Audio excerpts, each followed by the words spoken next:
Hey everyone, स्वागत है आप सभी का आप लोग का अपना यूट्यूब चैनल डिफरेंट क्लासेस में। आज की इस वीडियो में हम लोग क्लास 11 का हिंदी इलेक्टिव का मॉडल पेपर को करने वाले हैं, जो कि आप सभी के 2024 के एग्जाम के लिए बहुत ही इंपॉर्टेंट होने वाला है। तो चलिए बिना लेट के वीडियो को स्टार्ट करते हैं। वीडियो स्टार्ट करने से पहले आप सभी से एक छोटी सी रिक्वेस्ट है कि अगर चैनल पर नए हैं तो चैनल को कर दीजिएगा सब्सक्राइब और अपने दोस्तों को भी शेयर कर दीजिएगा, ताकि उन सभी को भी ये सारी क्वेश्चन जो भी निकाला झारखंड बोर्ड उस सभी को अच्छे से मालूम हो। चलिए वीडियो को स्टार्ट करते हैं। ठीक है, टाइम वगैरह मैं सभी वीडियो में पहले ही बता चुका हूँ, ठीक है, क्या है नहीं है सो। इसके बाद हम लोग डायरेक्ट क्वेश्चंस पे आते हैं। ठीक है, सबसे पहले खंड क में आपका अपठित बोध है, ठीक है, इसको अच्छे से पढ़ना है। इसके बाद जो है इसका क्वेश्चंस को करना है। ठीक है, जैसे आप देख सकते हैं यहाँ पर बहुत अच्छे से लिखा हुआ है कि भाग्य और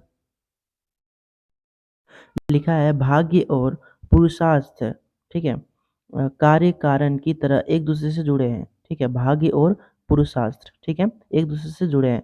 पुरुषार्थ यदि नहीं होगा तो भाग्य भला कहाँ से आएगा। ठीक है, जब आदमी में पुरुषार्थ और संकल्प शक्ति होगी तभी सफलता मिलेगी। मतलब कोई भी व्यक्ति को जब वो पुरुषार्थ और संकल्प शक्ति होगा, मतलब कि वो संकल्प जब तक नहीं लेगा तब तक वो सफल नहीं हो सकता है। ठीक है, जैसा बीज बोया जाएगा फल वैसा ही मिलेगा। ठीक है, अच्छे से इसको पढ़ना है, इसी से जो है सो आपका क्वेश्चन आएगा। ठीक है, जैसा बीज बोया जाएगा वैसा ही वैसा फल वैसा ही तो मिलेगा। इसलिए हमें चाहिए कि हम अधिकाधिक पुरुषार्थ करें। ठीक है, इसको अच्छे से पढ़ना है। ठीक है, एग्जाम में इसी तरह अच्छे से पढ़ना है, फिर आपका जो है सो क्वेश्चन को देखना है। ठीक है, चलिए देखते हैं पहला क्वेश्चन क्या है। तो पहला क्वेश्चन आप देख सकते हैं, उपयुक्त गद्यांश का उपयुक्त शीर्षक होगा। मतलब एक शीर्षक आपको तैयार करना है, इसके आधार पर जो आप चीज़ पढ़े ना, इसके आधार पर आपको एक शीर्षक तैयार करना है। तो यहाँ पर 4 ऑप्शन दे दिया है, इसमें से कौन-सा मेल खाता है? देखिए, भाग्य, सफलता, संकल्प शक्ति, पुरुषार्थ।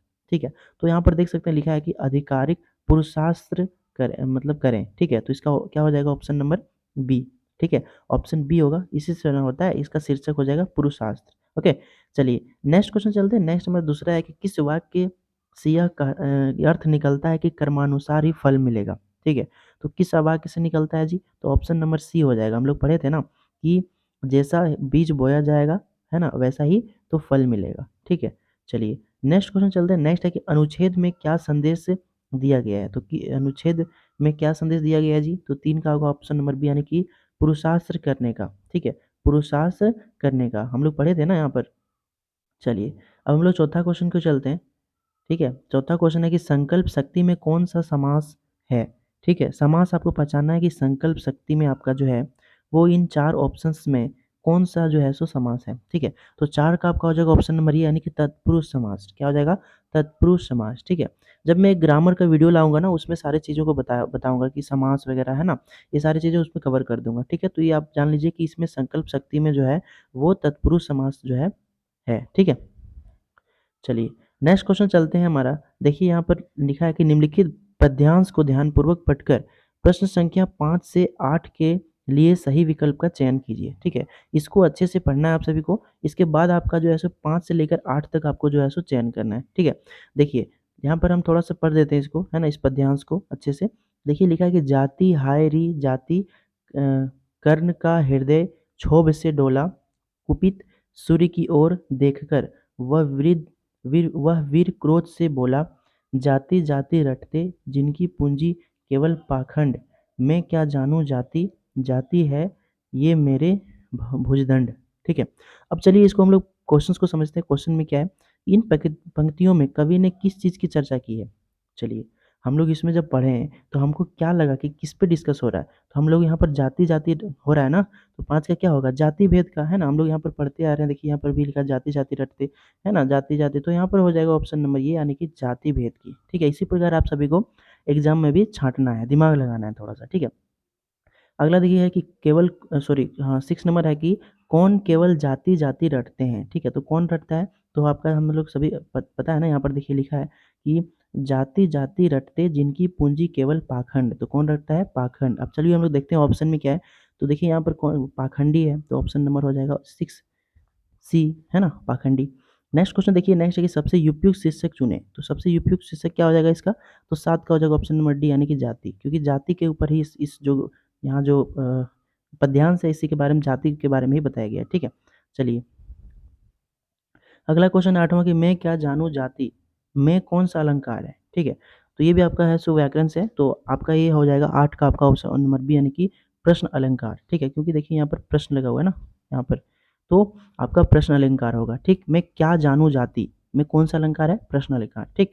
अगला क्वेश्चन देखिए यहाँ पर आगे कि रचनात्मक लेखन तथा अभिव्यक्त और मध्यम, ठीक है? खंड ख में ये आपका है, ठीक है? इसको अच्छे से समझना है। देखिए, लिखा है कि छापाखाना से संबंधित निम्न में से सही जोड़ा कौन-सा है? छापाखाना मतलब प्रिंटिंग प्रेस, ठीक है? बहुत लोग जानते हैं इसको। तो छापाखाना से संबंधित निम्न में से सही जोड़ा कौन-सा है? तो हो जाएगा आपका 9 का, आपका हो जाएगा ऑप्शन नंबर ए यानी कि 1556 से गोवा, ठीक है? 1556 से गोवा, ठीक? याद रखिएगा। चलिए अब नेक्स्ट क्वेश्चन चलते हैं जी। नेक्स्ट हमारा है कि हिंदी में प्रकाशित होने वाला पहला समाचार पत्र का नाम है? तो हिंदी में ऐसा कौन-सा समाचार पत्र था जो पहला समाचार पत्र का नाम है ना? तो वो क्या हो जाएगा? तो ऑप्शन नंबर 10 का हो जाएगा बी यानी कि उदंत मार्तंड, ठीक है? ये आपका बी हो जाएगा, option B is the right answer. चलिए अगला 11वां क्वेश्चन है कि समाचार में कितने प्रकार के ककारों का प्रयोग किया जाता है? तो कितने प्रकार का किया जाता है जी? यहाँ पर है 1, 2, 3, 4 सॉरी 1, 2, 4 और यहाँ पर 6, है ना? तो देखिए इसमें इसका जो राइट आंसर हो जाएगा 11 का जो राइट आंसर हो जाएगा ऑप्शन नंबर डी हो जाएगा यानी कि, है ना? यानी कि आपका हो जाएगा 6, कितना हो जाएगा जी? 6, ठीक? चलिए नेक्स्ट क्वेश्चन देखिए, नेक्स्ट है कि किस प्रकार के पत्र व्यवहार में अभिनिवेदन यानी कि समापन भवदीय, ठीक है? किस प्रकार के पत्र व्यापार में अभिनिवेदन समापन भवदीय का प्रयोग होता है? तो किस प्रकार का होता है जी? तो 12 का हो जाएगा ऑप्शन नंबर ये यानी कि औपचारिक, क्या हो जाएगा? औपचारिक, ठीक है? चलिए अगला क्वेश्चन देखते हैं। अगला क्वेश्चन है कि समाचार पत्र की नीति सोच और विचारधारा की अभिव्यक्ति होती है, तो क्या होती है? तो आप सभी को बताना है। तो 13 का हो जाएगा ऑप्शन नंबर डी यानी कि संपादकीय लेखन में, ठीक है? संपादकीय लेखन में, ठीक है? अगला क्वेश्चन देखिए, अगला है कि किसी एक विषय पर सर्वांगपूर्ण तथा सम्यक लिखित विचार कहलाता है, क्या कहलाता है? तो 14 का हो जाएगा ऑप्शन नंबर सी कहलाता है वो आलेख, क्या कहलाता है? वो कहलाता है आपका आलेख, ठीक? चलिए एकदम टेंशन लेके नहीं पढ़ना है, मैं पहले ही बता चुका हूँ आप सभी को, ठीक है? टेंशन लेके बिल्कुल भी मत पढ़िए, अच्छे से पढ़िए, समझ के पढ़िए और एग्जाम में एकदम फोड़ के आइए, मतलब क्वेश्चंस को, ठीक है?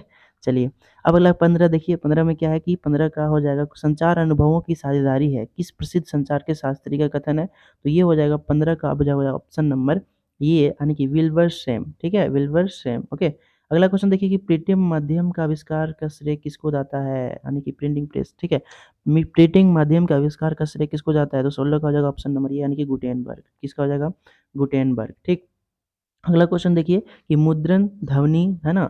और क्या-क्या लिखा है? दृश्य, फ़िल्म आदि सभी प्रकार के संचार माध्यमों का संगम कहलाता है, क्या कहलाता है? 17 का हो जाएगा ऑप्शन नंबर सी यानी कि इंटरनेट, क्या कहलाता है? इंटरनेट, ठीक है? मुद्रण, ध्वनि, दृश्य, फ़िल्म आदि सभी प्रकार के संचार माध्यमों का संगम कहलाता है इंटरनेट। हम उसमें सभी प्रकार का संचार कर सकते हैं ना? 18वां देखिए है कि संचार प्रक्रिया में डिकोडिंग का क्या अर्थ है? संचार प्रक्रिया में डिकोडिंग का क्या अर्थ है? देखिए कुछ चीज़ों को ना, कुछ क्वेश्चंस को आपको याद रखना पड़ेगा, ठीक है? कुछ चीज़ों देखिए मान लीजिए संचार प्रक्रिया में डिकोडर का क्या अर्थ होता है, तो ये सब चीज़ों को आपको थोड़ा-थोड़ा याद रखना होगा, ठीक है? तो 18 का हो जाएगा ऑप्शन नंबर ये यानी कि प्राप्त संदेश में निहित अर्थ को समझना, यही आपका जो है सो डिकोडिंग का अर्थ होता है, ठीक है? चलिए अब देखिए यहाँ पर पाठ्य पुस्तक से आपको पूछ दिया है खंड ग से, है ना? पाठ्य पुस्तक से सारे क्वेश्चंस को पूछा जाएगा, ठीक है? लिखा है कि निम्नलिखित पद्यांश को ध्यानपूर्वक पढ़कर प्रश्न संख्या 19 से 22 के लिए सही विकल्प का चयन कीजिए। चलिए इसको हम लोग अच्छे से पढ़ते हैं, फिर हम लोग सारी चीज़ों को करेंगे, ठीक है? देखिए यहाँ पर क्या-क्या लिखा है कि खेलन में को काको गोसैया हरि हारे जीते श्रीदामा बरबस ही कत करत रिसैया जाति पाति हमते बड़ नाही नाही बसत तुम्हारी छैया, ठीक है? अति अधिकार जनावत आते जाते अधिक तुम्हारे गैया रोहिटी करे तासो का को खेले रही बैठी जह तह गवैया, ठीक है? सूरदास प्रभु खिलहुई चाहत दाऊ दियो करी नंद दुहैया, ठीक है? तो थोड़ा-सा अगर मिस्टेक कहीं हुआ होगा तो आप थोड़ा-सा मैनेज कीजिए क्योंकि ये थोड़ा-सा लैंग्वेज यहाँ पर थोड़ा अलग है इसलिए, ठीक है? तो देखिए इस जो प्रस्तुत के कवि हैं वो आप सभी को बताना है, आप सभी जो किताब में ना हिंदी में पढ़े होंगे, ठीक है? कहीं से ये प जो है सो पद जो है सो उठा के दे देगा और उसका कवि का नाम पूछ देगा, ठीक है? तो इस कवि का नाम क्या है? तो 19 का आपका जो राइट आंसर होगा ना 4 ऑप्शन में, तो आपका हम सभी को पता है यहाँ पर देखिए सूरदास भी आ रहा है ना? देखिए, यहाँ सूरदास है ना, सूरदास प्रभु है ना, तो यहाँ पर हो जाएगा 19 का आपका हो जाएगा ए नंबर, ठीक है, 19 का हो जाएगा ये नंबर, यानी कि सूरदास, इसका जो कवि है वो क्या नाम है, सूरदास, ठीक। अगला देखिए कि उपयुक्त पंक्तियों में केंद्र में क्या है, तो केंद्र में क्या है, तो केंद्र में आपका क्या है ना, यहाँ पर केंद्र में आपका जो केंद्र मतलब बीच में आपका कौन-सा भाव है, ठीक है? तो आप सभी को बताना है, तो उपयुक्त पंक्ति में केंद्र में क्या है, तो वह 20 का आपका जो हो जाएगा ऑप्शन नंबर डी, यानी कि वात्सल्य, ठीक है? वात्सल्य इसका राइट आंसर होगा। नेक्स्ट देखिए यहाँ कि यहाँ किनके बीच संवाद हो रहा है, मतलब किनके बीच बात हो रहा है इस पद में, ठीक है? तो किसका हो जाएगा ऑप्शन नंबर सी, यानी कि सूरदास, कृष्ण के बीच, सूरदास और कृष्ण के बीच जो है सो संवाद हो रहा है। संवाद मतलब बातें करना, ठीक है? चलिए अगला देखिए ये पंक्तियाँ किस भाषा में रचित है, तो ऑब्वियसली हम सभी को पता है कि ब्रज भाषा में सारी चीज़ों को लिखा जाता था सूरदास, ठीक है? सूरदास जो है सो ब्रज भाषा में लिखते थे, है ना? चलिए, अगला क्वेश्चन है कि निम्नलिखित प्रश्नों के सही विकल्प का चयन कीजिए, ठीक है? अब जो है सो आपका किताब से पूछा है, ठीक है? तो कबीरदास किस काल के कवि हैं? तो वो आपका है किस काल के कवि हैं? हम लोग पढ़ते आ रहे हैं ना 9-10 से, तो 23 का हो जाएगा ऑप्शन नंबर ए, यानी कि भक्ति काल से, किससे? भक्ति काल से, ठीक है? अगला क्वेश्चन देखिए, देव की रचना हँसी की चोट का छंद है, ठीक है? ये सभी आप सभी के किताब से है, तो मैं आप सभी को ये सारी चीज़ें बता रहा हूँ, आप लोग देखते जाइए और अपने हिसाब से समझते जाइए, ठीक है? देव की रचना हँसी की चोट का छंद है, तो 24 का हो जाएगा ऑप्शन नंबर सी, यानी कि सवैया, ओके। अगला क्वेश्चन देखिए कि घर में वापसी कविता आधुनिक जीवन की किस समस्या से सामना कराती है, तो किस समस्या से सामना कराती है, गरीबी से संघर्षगत परिवार की समस्या, आधुनिक जीवन शैली के दुष्परिणाम, नशीले पदार्थों के सेवन से उत्पन्न समस्याएं, तो देखिए यहाँ इनमें से कोई नहीं भी दिया है, ठीक है, तो क्या हो जाएगा, है ना, तो 25 का हो जाएगा ऑप्शन नंबर ये, यानी कि गरीबी से संघर्ष परिवार की समस्या जो है ना, घर की वापसी कविता में है ना सामना करती है। अगला देखिए, जाग तुझको दूर जाना, है ना, पढ़ाए थे आप सभी को और आप लोग भी पढ़े हैं ना, तो जाग तुझको दूर जाना कविता क्या प्रेरणा देती है, तो क्या प्रेरणा देती है, तो 26 का हो जाएगा ऑप्शन नंबर डी, यानी कि इनमें से सभी, है ना, इनमें से सभी हो जाएगा, यानी कि मोह माया के बंधन में जकड़े मानव को जगाने की, अपने लक्ष्य की ओर निरंतर आगे बढ़ने की, कठिनाइयों का सामना करने की, तो इनमें से सभी, तो इनमें से सभी हो जाएगा, ठीक है? झाग तुझको दूर जाना में है, ठीक है? अगला देखिए कि बादलों को घिरते देखा है, कविता किस महान कवि का ज़िक्र हुआ है? तो किस महान कवि का ज़िक्र हुआ है जी? तो 27 का हो जाएगा ऑप्शन नंबर सी, यानी कि कालिदास, क्या हो जाएगा? कालिदास, ठीक? अगला क्वेश्चन देखिए, अगला क्वेश्चन है कि निम्नलिखित गद्यांश को ध्यानपूर्वक पढ़कर प्रश्न संख्या 28 से 31 के लिए सही विकल्प का चयन कीजिए, ठीक है? तो चलिए इसको पढ़ते हैं, है ना? 4-5 लाइन है। चलिए देखिए, सबसे पहले लिखा है, कितना सुंदर संचालन है, कितनी सुंदर व्यवस्था, लाखों सिर एक साथ सिजदे पे झुक जाते हैं, है ना? फिर यहाँ पर पूछ दिया होगा कि इस किस चैप्टर से लिया गया है? सबके साथ, तो ये ईदगाह से लिया गया है ना, लाखों सिर एक साथ सिजदे पे झुकते हैं, ठीक है? तो ईदगाह से लिया गया है, एक साथ झुकते हैं और एक साथ घुटनों के बल बैठ जाते हैं। कई बार यही क्रिया होती है, जैसे बिजली की लाखों बत्तियों एक साथ प्रदीप्त होता है, मतलब कि जलता है, एक साथ बुझ जाते हैं, यही कर्म चलता रहता है। तो ये देखिए प्रस्तुत पंक्तियाँ किस पाठ से ली गई है, पूछ दिया ना, तो हम बताए थे, तो 28 का हो जाएगा ऑप्शन नंबर डी, यानी कि ईदगाह से लिया गया है, ठीक है? सिजदे है ना, उसी से है ना? तो इसके बाद देखिए अगला क्वेश्चन है कि उपयुक्त गद्यांश में किसका वर्णन है? तो ईद के नमाज का, ठीक है? ईद के नमाज का, लाखों सिजदे पे झुकते हैं, वही ना लिखा है, तो इस टाइम जो है सो ईद का नमाज का जो है सो वर्णन हुआ है, ठीक है? 29 का हो जाएगा ऑप्शन नंबर ये, यानी कि ईद के नमाज का, ठीक। अगला क्वेश्चन देखिए, सिजदे का क्या अर्थ है, तो हम सभी को पता है जी, है ना, सभी को नहीं पता है तो जान लेते हैं, ठीक है? तो 30 का हो जाएगा ऑप्शन नंबर बी, यानी कि नमाज पढ़ते समय माथा टेकने की क्रिया को ही सिजदे कहते हैं, ठीक है? चलिए, और हमारे जो मुस्लिम भाई लोग होंगे वो सब इस शब्द से वाकिफ भी होंगे, है ना, जानते भी होंगे, ठीक है? चलिए, अगला क्वेश्चन देखिए कि प्रस्तुत पंक्तियाँ के लेखक हैं, कौन है, तो 31 का हो जाएगा ऑप्शन नंबर सी, यानी कि प्रेमचंद, ठीक है? प्रेमचंद। अगला क्वेश्चन देखिए, अगला क्या है कि निम्नलिखित प्रश्नों को के सही विकल्प का चयन कीजिए। दोपहर का भोजन शीर्षक पाठ में किस ऋतु का वर्णन है? सारा आप पाठ से दिया गया है, ठीक है? दोपहर का भोजन शीर्षक पाठ में किस ऋतु का वर्णन है? तो 32 का हो जाएगा ऑप्शन नंबर बी, यानी कि ग्रीष्म ऋतु, ठीक है? ग्रीष्म ऋतु का वर्णन है। अगला देखिए है कि टॉर्च बेचने वाले पाठ में लेखक ने किस प्रकार प्रहार किया? तो किस प्रकार प्रहार किया है? तो 33 का हो जाएगा ऑप्शन नंबर सी, यानी कि आस्थाओं का बाजारीकरण का, ठीक है? आस्थाओं का बाजारीकरण का, ठीक? एक बार फिर से पढ़ते हैं, टॉर्च बेचने वाले पाठ में लेखक ने किस प्रकार वर्णन किया? तो आस्थाओं का बाजारीकरण, ठीक है? अगला देखिए, गूंगे कहानी में लेखक ने किन लोगों को गूंगा बहरा कहा है? गूंगे जो कहानी है, लेखक ने किन लोगों को गूंगा बहरा कहा है? तो 34 का हो जाएगा ऑप्शन नंबर सी, यानी कि संवेदनहीन लोगों को जो है गूंगे की कहानी में लेखक ने गूंगा बहरा कहा है। ठीक, अगला क्वेश्चन देखिए कि खानाबदोश किस विधा की रचना है? खानाबदोश किस विधा की रचना है? तो 35 का हो जाएगा ऑप्शन नंबर ए, यानी कि कहानी। ठीक है, अगला क्वेश्चन देखिए है कि जिस परिवार में पिता बौद्ध, माता ईसाई, बेटी मुसलमान और बेटा सत्यधर्मी हो वह परिवार एक आदर्शी परिवार है। आदर्श परिवार के बारे में यह किनकी अवधारणा है? तो ये किनकी अवधारणा है, किनका कहना है? तो 36 का हो जाएगा ऑप्शन नंबर डी, यानी कि आपका डी में क्या है, ज्योतिबा फूले, इसी की अवधारणा थी। ठीक, अगला क्वेश्चन देखिए, हुसैन की कहानी अपनी जवानी किस विधा की रचना है? तो किस विधा की रचना है जी?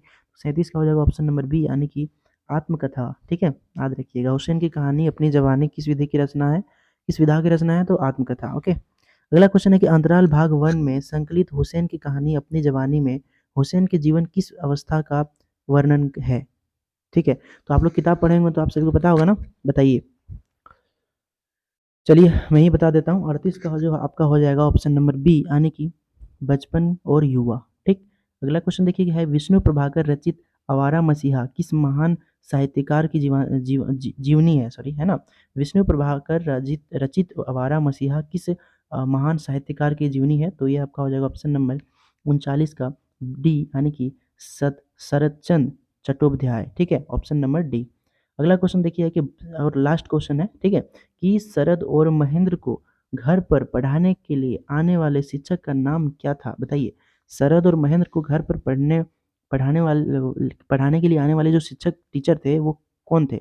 तो वो थे आपका, है ना, वो थे आपका, बताइए, है ना, अक्षय पंडित, ऑप्शन नंबर बी, अक्षय पंडित।